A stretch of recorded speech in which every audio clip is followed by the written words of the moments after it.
Hippity hoppity, hippity hopping over hill and dale. 1969 was a year to remember.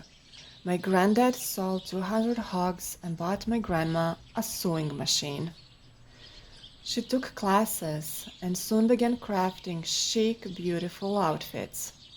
And that wasn't all. He also bought something that would change the lives of the entire community: a television. It opened a door to the wider world for the small village in northern Bosnia. People would drop by the house whenever they could, finding whatever seat was available, often settling on the floor since the chairs were all taken, and they would become completely absorbed in this new look at life beyond their village. Through the television, they learned about events in Yugoslavia,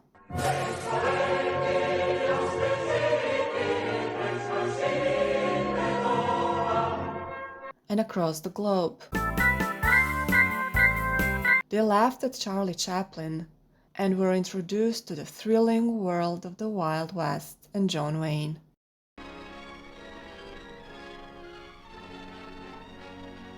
The entire village turned into a playground, with children reenacting westerns, and the hills and fields echoes with the playful sounds of Piu-Piu, ta-ta-ta.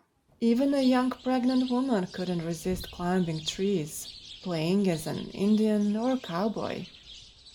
Piu-Piu, ta-ta-ta, as the family went about their chores, cleaning and preparing dinner. They would carefully step over people sitting on the floor, all with their necks craned, not wanting to miss a second of the action. When dinner was ready, they would grab their plates, eyes still glued to the TV.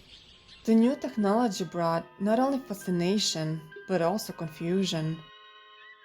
One elderly woman asked my grandma, "Where will all those people in the TV sleep?" And when a cowboy made an inviting gesture, another old lady called my grandma, "Mando, Mando, come here, he's calling for you." And the biggest spectacle was the moon landing.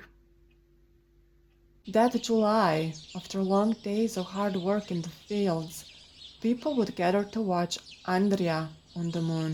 That's one small step for man, one giant leap for mankind. Yes, it was Neil Armstrong, but to them, he was Andrea. This giant leap for mankind left the villagers amazed and filled with questions. In the days that followed, they would gaze up at the moon, wondering if they could spot Andrea walking on it. Perhaps that tiny black dot over there? Some even worried that he might fall on their heads. As they worked hard in the fields, one of their favorite discussions was just how long a ladder would need to be to reach the moon and how much wood would be required to build it. The echoes of Piu-Piu and ponderings of creative astrophysics lingered in the summer 1969 in that small village under the moon. Da da da da